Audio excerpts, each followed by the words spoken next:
Raja Yoga meditation ചെയ്യുന്നതിന് വേണ്ടിയിട്ട് നമുക്ക് 2 പ്രധാനപ്പെട്ട കാര്യങ്ങളുടെ അവയർനെസ് ഏറ്റവും പ്രധാനമാണ്. അപ്പോൾ ഈ സപ്താഹ കോഴ്സിലൂടെ കടന്നു പോകുമ്പോൾ നമ്മൾ ആദ്യം തിരിച്ചറിയുന്ന വസ്തുത, നമ്മൾ ആരാണ്, ഞാൻ ആരാണെന്നുള്ള തിരിച്ചറിവ്. അതായത് ഞാൻ എന്ന് പറയുന്നത് ശരീരമല്ല, ആത്മാവാണ്. ഈ ശരീരം എൻ്റെയാണ്, ഞാൻ ആത്മാവാണ്, ഇതെൻ്റെ ദേഹമാണ്. ആ അവയർനെസ് നമുക്ക് ഫസ്റ്റ് സ്റ്റെപ്പ് മെഡിറ്റേഷനിൽ ആത്മസ്മൃതി ഉണർത്തുക എന്നുള്ളതാണ് ആദ്യത്തെ സ്റ്റെപ്പ്. രണ്ടാമത്തത് ആത്മസ്മൃതിയിലിരുന്നുകൊണ്ട് സ്നേഹത്തോടു കൂടി പരമാത്മാ പിതാവിനെ ഓർമ്മിക്കുക.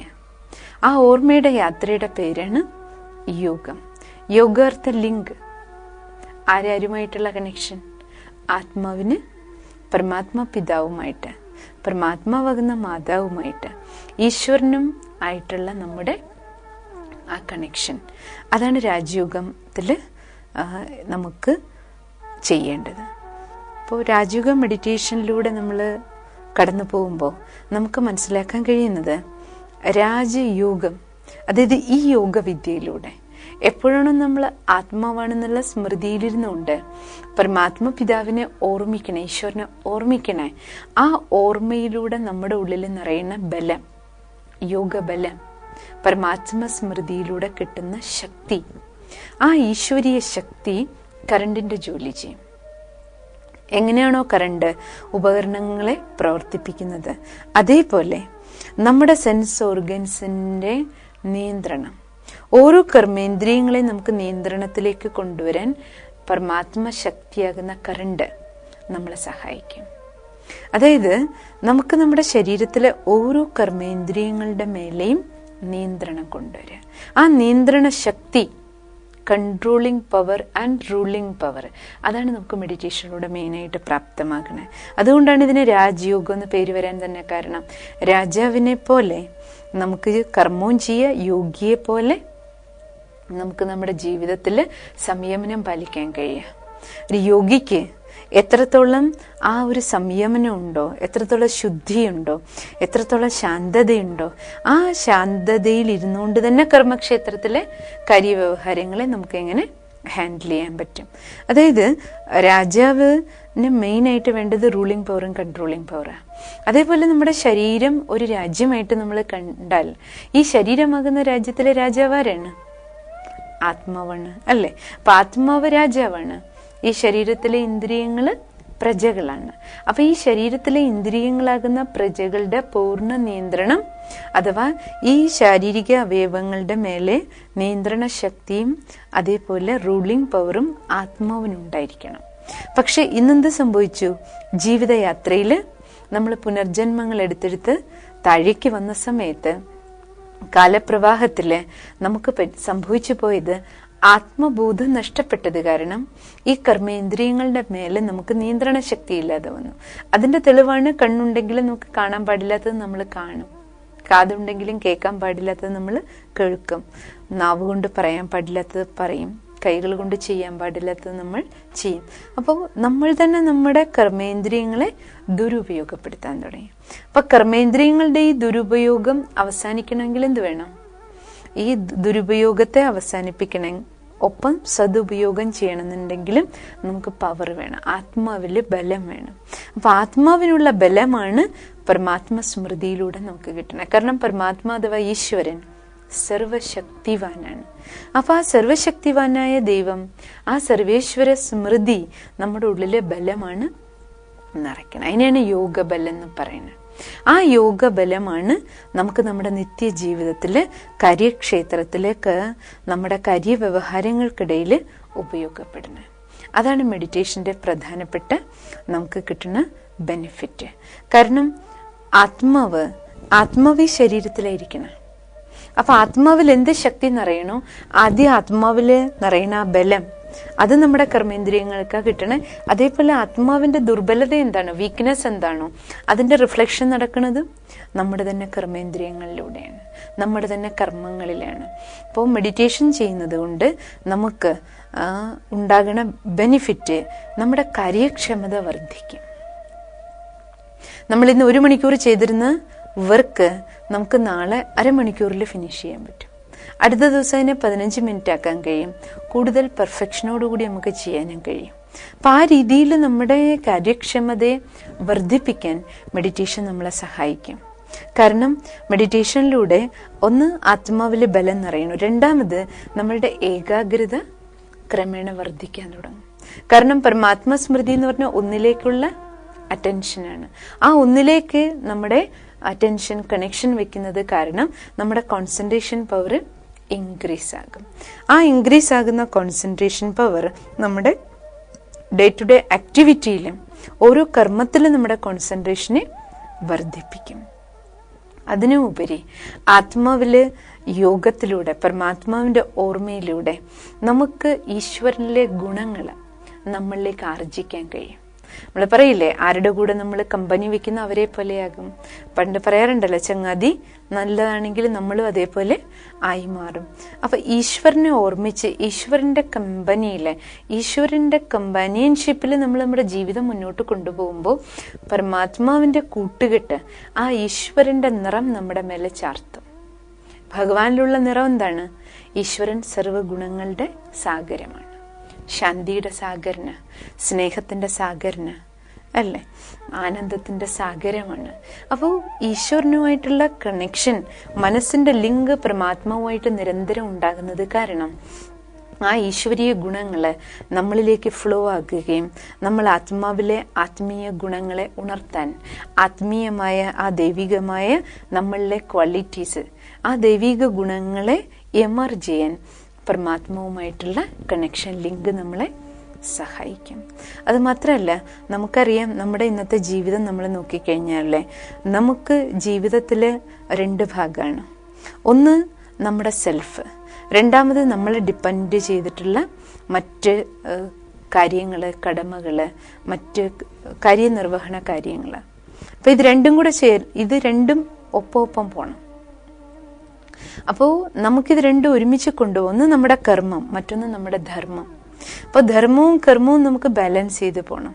ധർമ്മ അർത്ഥം നമ്മുടെ ധാരണകള്, ഒന്ന് നമ്മുടെ ജീവിതത്തിൻ്റെതായ ഡിസിപ്ലിൻസ്, മര്യാദകള്, നമ്മുടെ ജീവിത നിയമങ്ങള്.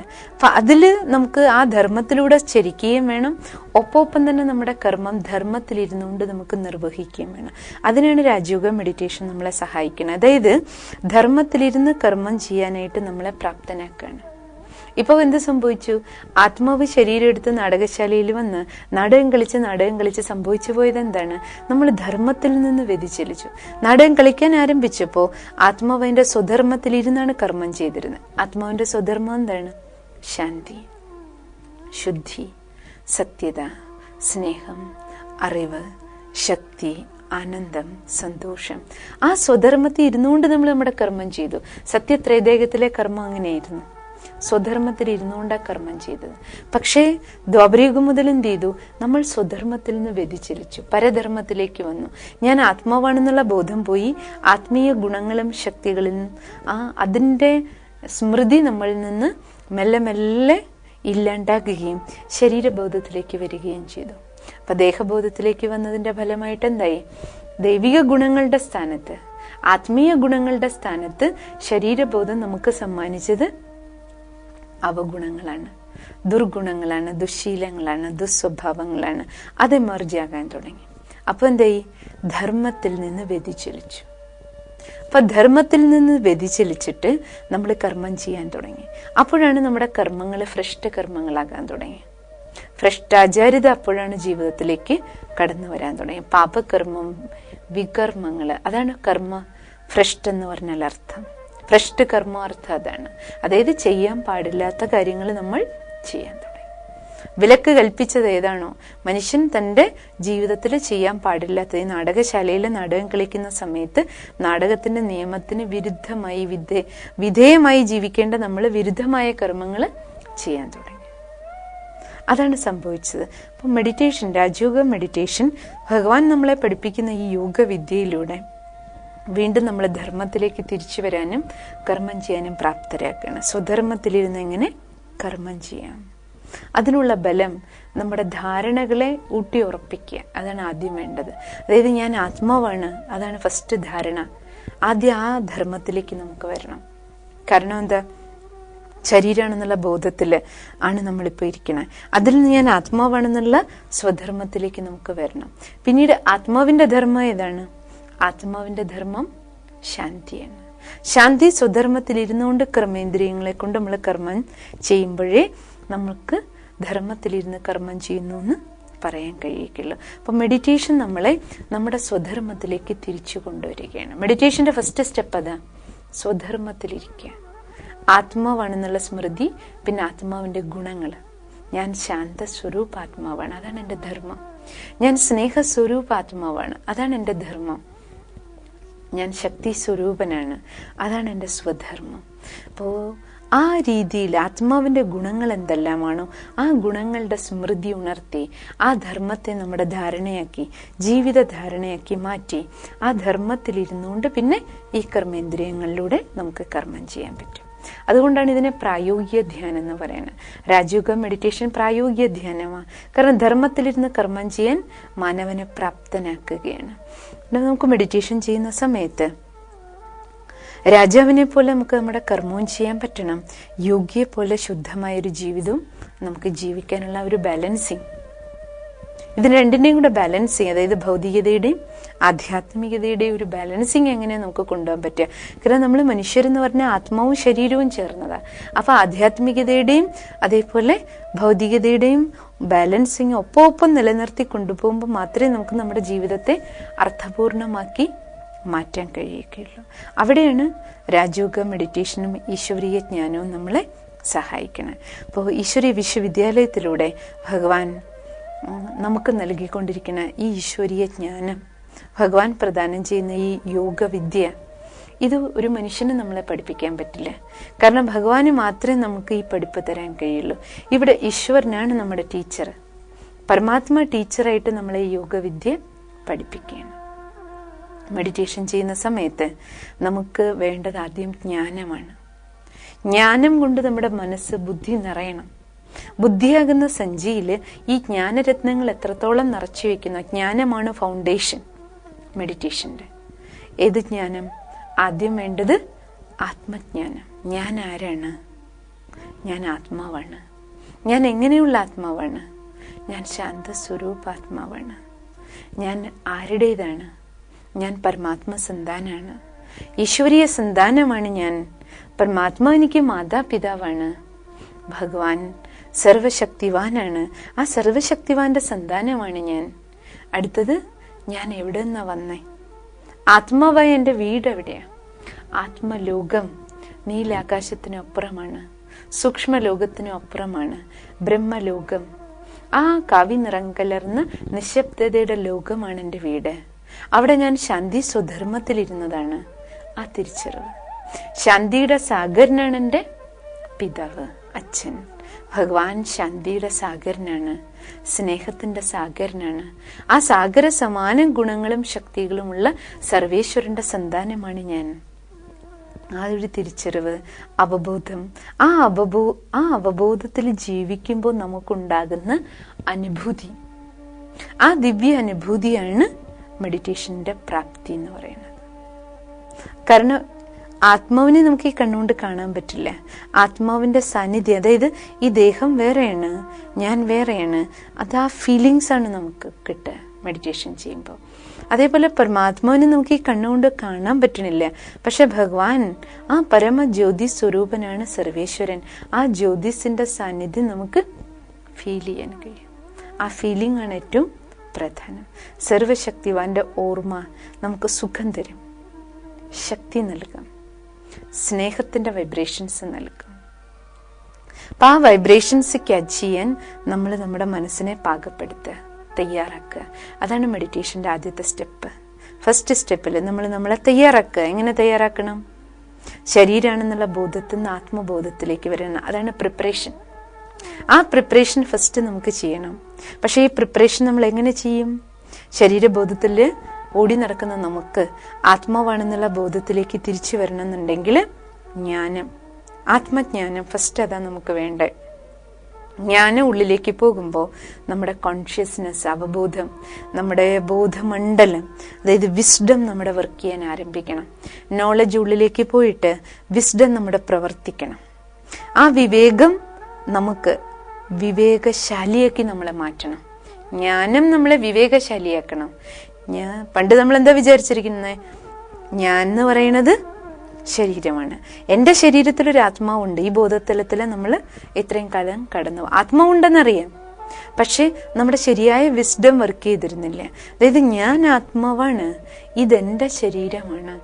ഈ ബോധം നമുക്ക് ഈശ്വരീയ ജ്ഞാനം, ആത്മജ്ഞാനം നമ്മുടെ ഉള്ളില് ഈ വിവേകത്തെ ഉണർത്തിത്തരിക. അതിന് ജ്ഞാനം നമുക്ക് സിദ്ധിച്ചു കഴിഞ്ഞാൽ, ലഭിച്ചു കഴിഞ്ഞാൽ, പിന്നീട് നമുക്ക് നമ്മുടെ ഉള്ളില് ജ്ഞാനത്തിന്റെ മനന ചിന്തനം വേണം. മനനം അവൻ കേളീരംഗം വിശ്വവിശാലമാം കളിയരങ്ങി.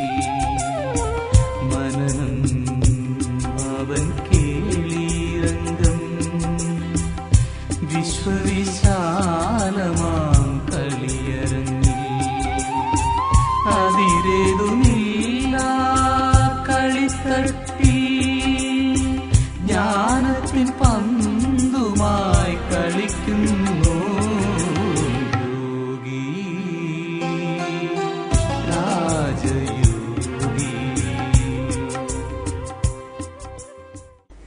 ഈ രാജയോഗ സപ്താഹ കോഴ്സിലൂടെ നമ്മൾ കടന്നു പോകുന്ന സമയത്ത് ആദ്യം നമുക്ക് ആത്മബോധത്തിലേക്ക് വരുന്നതിന് ആത്മചിന്തനം ചെയ്യണം. ആത്മചിന്തനത്തിനാണ് ആത്മജ്ഞാനത്തിന്റെ ആവശ്യം. അതാണ് ഈ സപ്താഹ കോഴ്സിലൂടെ നമുക്ക് ലഭിക്കുന്നത്. ഞാൻ ആരായിരുന്നു, എവിടെയായിരുന്നു, എൻ്റെ ജീവിതയാത്ര എങ്ങനെയാണ് ആരംഭിച്ചത്, ഇവിടെ ഞാനിപ്പോൾ എവിടെയാണ് എത്തി നിൽക്കുന്നത്, ഇനി എനിക്ക് ബാക്കി ദൂരം എത്രയാണ് സഞ്ചരിക്കേണ്ടത്, എങ്ങനെയാണ് സഞ്ചരിക്കേണ്ടത്, ഇതിനെക്കുറിച്ചുള്ള തിരിച്ചറിവ്.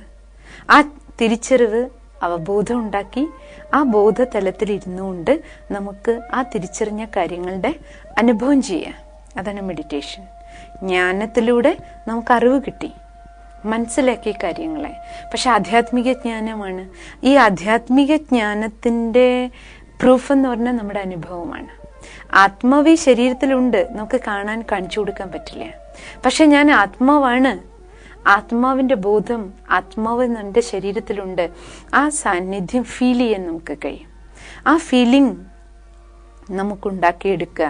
അതാണ് മെഡിറ്റേഷനിൽ നമുക്ക് കിട്ടുന്നത്. എന്ത് ജ്ഞാനം നമ്മൾ കേട്ടു, ആ കേട്ട ജ്ഞാനത്തിന്റെ നോളജിന്റെ തിയറിയുടെ പ്രാക്ടിക്കൽ സൈഡ് എന്ന് വേണമെങ്കിൽ നമുക്ക് പറയാം. എങ്ങനെയാണോ സ്കൂൾ കോളേജിൽ നമ്മൾ ആദ്യം തിയറി പഠിക്കും, അതിനുശേഷം അതിന്റെ പ്രാക്ടിക്കൽ ചെയ്യും. അതേപോലെ ഈ കോഴ്സിലൂടെ ഇപ്പോൾ നമ്മൾ കേട്ടുകൊണ്ടിരിക്കുന്നത് തിയറി. ഈ കേൾക്കുന്ന തിയറിക്കൊപ്പം തന്നെ അതിന്റെ അഭ്യാസം ചെയ്യുക. അതാണ് മെഡിറ്റേഷൻ.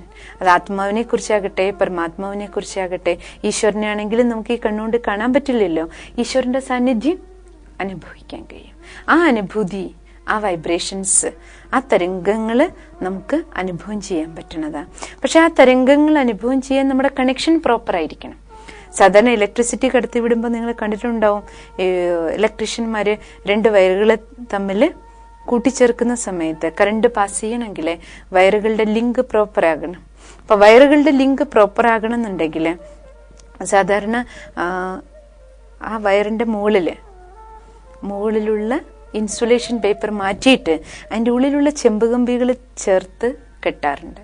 ആ ചെമ്പുകമ്പികൾക്കുള്ളിലൂടെ കറണ്ട് പോകുള്ളൂ, കറണ്ട് എല്ലാറ്റിലൂടെയും പാസ്സാവില്ലേ, അല്ലേ? അപ്പോൾ ആ ചെമ്പുകമ്പികളുടെ മുകളിൽ എത്ര ഇൻസുലേഷൻ പേപ്പർ ഉണ്ടോ ആ ഇൻസുലേഷൻ പേപ്പറിന്റെ മുകളിൽ കൂടി കറണ്ട് പാസ്സാവില്ല. അതേപോലെ പരമാത്മാവുമായിട്ട് ഈശ്വരനെ എനിക്ക് ഓർമ്മിക്കാൻ പറ്റണമെന്നുണ്ടെങ്കിൽ, അഥവാ എൻ്റെ കണക്ഷൻ പ്രോപ്പറായിട്ട് ലിങ്ക് ചെയ്യപ്പെടണമെന്നുണ്ടെങ്കിൽ, കണക്ട് ചെയ്യപ്പെടണമെന്നുണ്ടെങ്കിൽ നമുക്കും ഒരു ഇൻസുലേഷൻ പേപ്പർ ഉണ്ട്.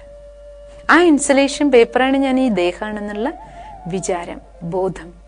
ആ വിചാരത്തിൽ ഇരുന്നുള്ള നമ്മുടെ ചിന്തയും പ്രവൃത്തികളും കർമ്മങ്ങളും വാക്കുകളും എല്ലാം, നമ്മുടെ പെരുമാറ്റം, അതാണിപ്പോൾ നടന്നുകൊണ്ടിരിക്കുന്നത്. അപ്പൊ അതിൽ നിന്ന് നമുക്ക് എന്ത് ചെയ്യണം? സത്യബോധത്തിലേക്ക് തിരിച്ചു വരണം. സത്യബോധം, വിവേകം എന്താണ്? ഞാൻ ആത്മാവാണ്, ഇതെന്റെ ശരീരമാണ്. അങ്ങനെ ഞാൻ ആത്മാവാണെന്നുള്ള ബോധം ഉണരണം നമ്മുടെ ഉള്ളിൽ. ആ ബോധത്തെ ഉണർത്തിയെടുക്കണം. അങ്ങനെ ആത്മബോധത്തിലിരിക്കുന്ന സമയത്ത് പിന്നെ നമ്മുടെ മനസ്സ് ഓട്ടോമാറ്റിക്കലി ഈശ്വരനുമായിട്ട് കണക്ഷൻ വരും. പറയില്ലേ, അതായത് മെഡിറ്റേഷൻ എന്നുള്ളത് ഒരു വയർലെസ് കണക്ഷനാണ്. എങ്ങനെയാണോ നമ്മുടെ കയ്യിലെ ഫോണുകളും മറ്റും പ്രവർത്തിക്കണേ, വയർലെസ് സെറ്റ് മൊബൈൽസ് എല്ലാം വർക്ക് ചെയ്യണേ, അങ്ങനെയാണല്ലോ, വയർലെസ് കണക്ഷനാണ്. അപ്പം അതേപോലെ നമ്മുടെ മനസ്സും ഈശ്വരനും തമ്മിലുള്ള ആ കണക്ഷൻ എന്ന് പറയുന്നത് ഒരു വയർലെസ് കണക്ഷനാണ്. നമ്മുടെ സങ്കല്പ ശക്തി ഉപയോഗിച്ച് ശുദ്ധമായ ശ്രേഷ്ഠമായ വിചാരങ്ങൾ, ആ വിചാരശക്തിയെ സങ്കല്പശക്തിയെ നമ്മൾ പോസിറ്റീവ് ആയിട്ടുള്ള ചാനലൈസേഷൻ ചെയ്യുമ്പോൾ ആ സങ്കല്പ ശക്തി ഉപയോഗിച്ചാണ് നമ്മൾ ഈശ്വരൻ്റെ ഓർമ്മ, ആ ഓർമ്മയുടെ യാത്ര ചെയ്യണം. ഒന്ന് ആത്മചിന്തനം, ആത്മബോധത്തിലേക്കുള്ള യാത്ര. പിന്നെ ആത്മബോധത്തിൽ ഇരുന്നുകൊണ്ട് പരമാത്മ സ്മൃതി നമ്മുടെ ഉള്ളിലേക്ക് കൊണ്ടുവരിക, ആ പരമാത്മ ശക്തിയെ അനുഭവം ചെയ്യുക. അപ്പം ഇത് രണ്ടും നമുക്ക് മെഡിറ്റേഷനിൽ അനുഭവം ചെയ്യാനായിട്ട് കഴിയും. അപ്പോൾ മെഡിറ്റേഷൻ നമുക്ക് ചെയ്യാൻ ഒന്ന് നമ്മൾ നേരത്തെ പറഞ്ഞ ജ്ഞാനം ആവശ്യമുണ്ട്. രണ്ടാമത്തത് അഭ്യാസം, പ്രാക്ടീസ്, നിരന്തരമായ പ്രാക്ടീസാണ് ഏറ്റവും പ്രധാനം. അത് നമുക്ക് വേണം. പ്രാക്ടീസ് സാധാരണ പറയാറുണ്ട്, നിങ്ങൾ കേട്ടിട്ടുണ്ടോ, ജ്ഞാന യോഗം എന്ന് പറയാം. യോഗത്തിന് ജ്ഞാനം വേണം, ആത്മജ്ഞാനം വേണം, പരമാത്മജ്ഞാനം വേണം. നമ്മൾ നാടകം കളിക്കണ ഈ നാടകശാലയെക്കുറിച്ചുള്ള പൂർണ്ണജ്ഞാനവും നമുക്ക് വേണം. ഒപ്പം തന്നെ ഈ ജ്ഞാനം ഉപയോഗിക്കുന്നത് നമ്മുടെ മനസ്സും ബുദ്ധിയുമാണ്. മനസ്സ് ജ്ഞാനത്തിന്റെ ആധാരത്തില്, ബുദ്ധി ഭഗവാനിലേക്ക് നമ്മൾ ഏകാഗ്രമാക്കാണ്. ബുദ്ധിയോഗം അതുകൊണ്ടാണ് രാജയോഗത്തെ പറയണേ. അതേപോലെ ഇത് ഭക്തിയോഗവുമാണ്. എന്തുകൊണ്ടെന്നാൽ ഭാവന, ഭഗവാനോട് സ്നേഹം ഉണ്ടെങ്കിൽ മാത്രമേ നമുക്ക് ഈ ഓർമ്മയുടെ യാത്ര വിധിപൂർവം ചെയ്യാൻ പറ്റൂ.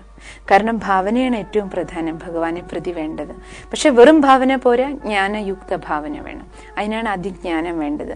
ഭക്തിയാണ്, സ്നേഹം വേണം, ഭാവന വേണം. പക്ഷെ ജ്ഞാനത്തിന്റെ ആധാരത്തിൽ ഞാൻ ആരാണ്, ഞാൻ ആരുടേതാണ്, ആ സ്നേഹത്തോടു കൂടിയുള്ള ഓർമ്മയാണ്. അതുകൊണ്ടാണ് ഇതിനെ ഭക്തിയോഗം എന്ന് പറയാൻ കാരണം. ഒപ്പം തന്നെ രാജയോഗം കർമ്മയോഗമാണ്. അതായത് കർമ്മങ്ങൾ ചെയ്യുമ്പോൾ കാര്യവ്യവഹാരങ്ങൾക്കിടയിലും നമുക്ക് ഈ മെഡിറ്റേഷന്റെ അഭ്യാസം ചെയ്യാം. അതായത് ഇപ്പോൾ സിസ്റ്റർ ഈ ജ്ഞാനത്തെ പ്രതി സംസാരിച്ചുകൊണ്ടിരിക്കുകയാണ്. ഈ ഷെയറിങ്ങിനോടൊപ്പം തന്നെ എനിക്ക് എൻ്റെ മനസ്സുകൊണ്ട് സർവശക്തിവാനെ ഓർമ്മിക്കാം. അതായത് ഏത് കർമ്മങ്ങൾ നമ്മൾ ചെയ്യുമ്പോഴും ചെയ്യിപ്പിക്കുന്ന ആളുടെ ഓർമ്മയിലെ കാര്യങ്ങൾ നമുക്ക് ചെയ്യാൻ കഴിയുക. ഞാൻ ആത്മാവാണെന്നുള്ള സ്മൃതിയിൽ ഇരുന്നുകൊണ്ട് ഈ കർമ്മേന്ദ്രിയങ്ങളിലൂടെ കർമ്മം ചെയ്യാം. അതും കർമ്മയോഗമാണ്. അതുകൊണ്ട് നമുക്ക് ഈ കർമ്മയോഗം, അതായത് നമ്മുടെ ഡേ ടു ഡേ ലൈഫിൽ അവരവരിൽ നിക്ഷിപ്തമായിരിക്കുന്ന കർമ്മങ്ങൾ അവശ്യം ചെയ്യണം. പക്ഷെ ഒപ്പം ഓർമ്മയുടെ യാത്രയും നമുക്ക് ചെയ്യണം. അതുകൊണ്ട് മെഡിറ്റേഷൻ എപ്പോൾ ചെയ്യണം, എപ്പോൾ ചെയ്യാം, ആർക്ക് ചെയ്യാം, നമുക്ക് എല്ലാവർക്കും ചെയ്യാം. ഒരു കൊച്ചു കുഞ്ഞിന് പോലും രാജയോഗ മെഡിറ്റേഷൻ പ്രാക്ടീസ് ചെയ്യാം. വളരെ വൃദ്ധനും ചെയ്യാം, ചെറുപ്പക്കാർക്കും ചെയ്യാം, എല്ലാവർക്കും. അതായത് പ്രായപരിധി ഇതിന് ബാധകമേ അല്ല. എന്തുകൊണ്ടെന്നാൽ ആത്മാവും പരമാത്മാവും തമ്മിലുള്ള ലിങ്ക. ആത്മാവിന് ചെറിയ കുട്ടിയെന്നോ വയസ്സായവരെന്നോ വൃദ്ധനെന്നോ യങ്സ്റ്റേഴ്സിനോ വ്യത്യാസമില്ലല്ലോ. പ്രായപരിധി ശരീരത്തിൻ്റെതാണ്, പ്രായഭേദം. ആത്മാവിനെ സംബന്ധിച്ചിടത്തോളം എല്ലാവരിലും, ചെറിയ കുട്ടിയാണെങ്കിലും യുവാവാണെങ്കിലും വൃദ്ധനാണെങ്കിലും ആത്മാവ് എല്ലാവരിലും ഒരേപോലെയാണ്. അപ്പൊ ആത്മാവിന് പരമാത്മാവുമായിട്ടുള്ള ലിങ്ക് ആയതുകൊണ്ട് ഇതെല്ലാ പ്രായത്തിൽ പെട്ടവർക്കും ചെയ്യാൻ കഴിയുന്ന വളരെ സഹജമായ ഒരു യോഗവിദ്യയാണ്. അതുകൊണ്ട് ഇതിനെ സഹജയോഗം എന്നും പറയും, രാജയോഗത്തെ. കാരണം വളരെ സരളമായ രീതിയിൽ, സഹജമായ രീതിയിൽ ഏവർക്കും ചെയ്യാൻ കഴിയുന്നതാണ്. എത്ര വലിയ ബുദ്ധിമാനാണെങ്കിലും ചെയ്യാം. എത്ര ലൗകിക് ലോകത്തിലെ സാധാരണ സ്കൂൾ കോളേജ് വിദ്യാഭ്യാസം ലഭിക്കാത്തവർക്കും ഇത് ചെയ്യാൻ പറ്റും. കാരണം ഈശ്വരൻ നമുക്കിതിനുള്ള വിദ്യ നമ്മളെ അഭ്യസിപ്പിക്കുക. ഭഗവാനാണ് നമ്മുടെ ടീച്ചർ. അതുകൊണ്ട് ഈ പഠിപ്പ് എല്ലാവർക്കും പഠിക്കാം. അതുപോലെ ഈ മെഡിറ്റേഷൻ എല്ലാവർക്കും പ്രാക്ടീസ് ചെയ്യുകയും ചെയ്യാം. അതാണ് ഏറ്റവും പ്രധാനപ്പെട്ട ഒരു കാര്യം. ഇനി ഏത് സമയത്ത് ചെയ്യാം, മെഡിറ്റേഷൻ ചെയ്യാൻ പറ്റിയ ഏറ്റവും നല്ല സമയം അതിരാവിലത്തെ സമയം, വിശേഷിച്ച് ഇരുന്ന് മെഡിറ്റേറ്റ് ചെയ്യുമ്പോൾ. 2 കാര്യങ്ങളാണ് മെഡിറ്റേഷനിൽ. ഒന്ന് കർമ്മയോഗം. കർമ്മം ചെയ്യുമ്പോൾ നമുക്ക് ഓർമ്മയിൽ ഇരുന്നുകൊണ്ട് ചെയ്യാം. ഞാൻ ആരാണ്, ഞാൻ ആരുടേതാണ്, ആ ഓർമ്മയിലിരുന്നുകൊണ്ട് ധർമ്മത്തിലിരുന്ന് കർമ്മം ചെയ്യുമ്പോൾ അതും രാജയോഗത്തിൽ വരും. അതും മെഡിറ്റേഷനാണ്, പ്രാക്ടിക്കൽ മെഡിറ്റേഷനാണ്. മറ്റൊന്ന് നമ്മൾ വിശേഷിച്ച് ഇരുന്ന് മെഡിറ്റേറ്റ് ചെയ്യാം. വിശേഷിച്ചിരുന്ന് മെഡിറ്റേഷൻ ചെയ്യാൻ പറ്റിയ സമയം അതിരാവിലത്തെ സമയമാണ്. അതിരാവിലത്തെ സമയത്ത് സാധാരണ നിങ്ങൾ കേട്ടിട്ടുണ്ടാവും, ആ ബ്രഹ്മമുഹൂർത്തം നമ്മൾ പറയാറുണ്ട് അല്ലേ. അമൃതവേള എന്നാ പറയാ ബ്രഹ്മമുഹൂർത്തത്തെ, അമൃതിന് തുല്യമായ സമയം അതിരാവിലത്തെ സമയം. അതായത് രാവിലെ 2 മണി മുതൽ 5 മണി വരെയുള്ള സമയം, 5 മണിക്ക് മുമ്പുള്ള സമയം ഏറ്റവും ഉത്തമമായ സമയം. എന്തുകൊണ്ടെന്നാൽ ആ സമയം വളരെ ശാന്തമാണ്. പ്രകൃതി ശാന്തമാണ്, തത്വങ്ങൾ 5 മനുഷ്യരെല്ലാവരും ആ സമയത്ത് നന്നായിട്ട് ഉറങ്ങണ സമയമാണ് കൂടുതലും. അപ്പം അതുകൊണ്ട് ആ കാരണത്താൽ മനുഷ്യ മനസ്സിൽ നിന്നുണ്ടാകുന്ന സങ്കല്പ വികല്പങ്ങൾ പോലും അന്തരീക്ഷത്തെ ഡിസ്റ്റർബ് ചെയ്യിക്കില്ല. അതുകൊണ്ട് അന്തരീക്ഷവും വളരെ കാം ആൻഡ് ക്വയറ്റാണ് ആ സമയത്ത്. അപ്പം ആ ശാന്തമായ ആ സമയത്ത് നമ്മൾ ഉണർന്നെഴുന്നേക്കുകയാണെങ്കിൽ 5 മണിക്ക് മുമ്പുള്ള സമയം, 3:30-ക്കോ 3 മണിക്കോ 4 മണിക്കോ ആ സമയത്ത് നമ്മൾ ഉണർന്നെഴുന്നേറ്റ് 3/4 മണിക്കൂറെങ്കിലും, സ്പെഷ്യലി പറയുന്നത് ഭഗവാന്റെ ഡയറക്ഷൻ, രാവിലെ നമ്മൾ 3:30 മണിക്ക് എഴുന്നേറ്റ് തയ്യാറായിട്ട് റെഡിയായിട്ട് അറ്റ്ലീസ്റ്റ് കൈകാൽ മുഖമെങ്കിലും കഴുകിയിട്ട്, കുളിക്കാൻ പറ്റുന്നെങ്കിൽ ഏറ്റവും ഉത്തമം, ഇല്ലെങ്കിൽ കൈകാൽ മുഖം കഴുകി ബ്രഷ് ചെയ്ത് ഒരു 4 മണി മുതൽ 4:45 വരെയുള്ള സമയം, ആ സമയം ഏറ്റവും ഉത്തമമാണ്. ആ സമയത്ത് നമ്മൾ എഴുന്നേറ്റിരുന്ന് ഈശ്വരനെ ഓർമ്മിക്കുകയാണെങ്കിൽ ആ ഓർമ്മയുടെ ശക്തി നമ്മൾ ആത്മാവിന് ഒരു റീചാർജിങ് പോലെ. കാരണം ഫുൾ ഡേ ഈ ശരീരമാകുന്ന വണ്ടി, ഈ വാഹനം ഓടിക്കേണ്ടത് ആത്മാവാകുന്ന ഡ്രൈവറാ. അതിനു വേണ്ടുന്ന ഫുൾ പെട്രോൾ നിറയ്ക്കുന്ന ഒരു പ്രക്രിയ ആണ് അതിരാവിലത്തെ മെഡിറ്റേഷനിൽ ബ്രഹ്മമുഹൂർത്തത്തിൽ ചെയ്യേണ്ടത്. ഇത് നമുക്ക് എല്ലാവർക്കും, കുടുംബത്തിൽ എത്ര പേരുണ്ടോ നമ്മൾ എല്ലാവരും അവശ്യം ചെയ്യേണ്ടതാ. കാരണം ഈ ഡ്രൈവർക്ക് നമ്മൾ പെട്രോൾ നിറയ്ക്കാത്തത് കാരണമാണ് ഡേ ടൈമിൽ നമ്മൾ ഓട്ടത്തിൽ നമ്മൾ ക്ഷീണിച്ചു പോണേ. അല്ലെങ്കിൽ നമുക്ക് മാനേജ് ചെയ്യാൻ പറ്റാത്ത പല സാഹചര്യങ്ങൾ നമുക്ക് ജീവിതത്തിൽ ഉണ്ടാകുന്ന ടെൻഷനും പ്രഷറും സ്ട്രെസ്സും ഇതൊക്കെ കൂടുതൽ കൂടുതൽ ഫീൽ ചെയ്യണത് ആത്മബലം ഇല്ലാത്തതിന്റെ ലക്ഷണം. ആത്മാവ് വീക്കായതിന്റെ തെളിവാണ്. ആത്മാവ് വീക്കാണ്, ദുർബലനാണ്, ആത്മാവിൽ ശക്തിയില്ല. ആ ശക്തിയില്ലാത്ത, ഭക്ഷണം കഴിക്കാത്ത ഡ്രൈവർ വണ്ടി ഓടിച്ചുകൊണ്ടിരിക്കുകയാണ്. അതിന്റെ ലക്ഷണമാണ് നമ്മുടെ ദേഷ്യവും പൊട്ടിത്തെറിയും അതേപോലെ സ്ട്രെസ് ലെവൽ ഉയരുന്നതും എല്ലാം തന്നെ. അപ്പോൾ നമുക്ക് എത്ര കൂടുതൽ, പ്രത്യേകിച്ച് ഇന്നത്തെ കാലഘട്ടം നിങ്ങൾക്ക് എല്ലാവർക്കും അറിയാം, നമ്മുടെ വളരെ ഫാസ്റ്റ് ലൈഫാണ്. ഈ ഫാസ്റ്റ് ലൈഫിൽ നമുക്ക് കൂടുതൽ കൂടുതൽ കർമ്മങ്ങൾ ചെയ്യണമെന്നുണ്ടെങ്കിൽ കർമ്മക്ഷേത്രത്തിൽ നമുക്ക് എത്ര ഫാസ്റ്റായിട്ട് പോകണമോ ഈ വണ്ടിയെ നമുക്ക് എത്ര സ്പീഡിൽ കൊണ്ടുപോകണോ. പക്ഷെ സ്പീഡിൽ കൊണ്ടുപോകുമ്പോഴും സേഫായിട്ട് പോകണമെന്നുണ്ടെങ്കിൽ നമുക്ക് ആത്മാവിന്, ഡ്രൈവറിന് ബലം വേണം, ശക്തി വേണം. ഡ്രൈവർ മിടുക്കനായിരിക്കണം, എക്സ്പേർട്ടായിരിക്കണം. അതിന് നിത്യേന കുടുംബസമേതം നമ്മളെല്ലാവരും എഴുന്നേറ്റ് അതിരാവിലെ സമയത്ത് ബ്രഹ്മമുഹൂർത്തത്തിൽ 4 മണി സമയത്തെങ്കിലും എഴുന്നേറ്റ് നമ്മൾ ഈശ്വരന്റെ ഓർമ്മ, ആ ഓർമ്മയുടെ യാത്രയിലിരുന്ന് മെഡിറ്റേഷനിലൂടെ ആത്മാവാകുന്ന ബാറ്ററി റീചാർജ് ചെയ്യണം. ആ റീചാർജിങ് ഫുൾ ഡേ നമ്മുടെ എല്ലാ കർമ്മത്തിലും റിഫ്ലക്റ്റ് ചെയ്യും. കാരണം ആത്മാവിൽ നിറയണ ബലം നമ്മുടെ കർമ്മേന്ദ്രിയങ്ങളിലൂടെ, കർമ്മങ്ങളിലൂടെ റിഫ്ലക്റ്റ് ചെയ്യും. നിങ്ങൾ ചെയ്തു നോക്കൂ, ശീലിച്ചു നോക്കൂ. ദിവസവും 4 മണിക്ക് എഴുന്നേറ്റ് പ്രാക്ടീസ് ചെയ്ത് നോക്കൂ. നമ്മുടെ സാധാരണ ഇത്ര കാലത്ത് നമ്മുടെ ദിനചര്യയും അതേസമയം ഡെയിലി നമ്മൾ എഴുന്നേറ്റ് അതിരാവിലെ എഴുന്നേറ്റ് മെഡിറ്റേഷൻ ചെയ്തിട്ട് പിന്നെ നമ്മൾ കർമ്മങ്ങൾ ചെയ്യാൻ പോകുമ്പോഴും തമ്മിലുള്ള വ്യത്യാസം സ്വയം നിങ്ങൾ പ്രാക്ടീസ് ചെയ്ത് നോക്കൂ. അപ്പം നമുക്കറിയാൻ കഴിയും രാവും പകലും പോലുള്ള വ്യത്യാസം ഉണ്ടാവും. അത്രയധികം ചേഞ്ചസ് നമ്മുടെ റുട്ടീനിൽ നമുക്ക് ഫീൽ ചെയ്യും, കർമ്മക്ഷേത്രത്തിൽ നമുക്ക് ഫീൽ ചെയ്യും. അതുകൊണ്ട് ഏറ്റവും കൂടുതൽ ബിസി ആയിട്ടുള്ളവരാരാണോ അവരാണ് ഏറ്റവും കൂടുതൽ സമയം മെഡിറ്റേഷൻ ചെയ്യേണ്ടത്.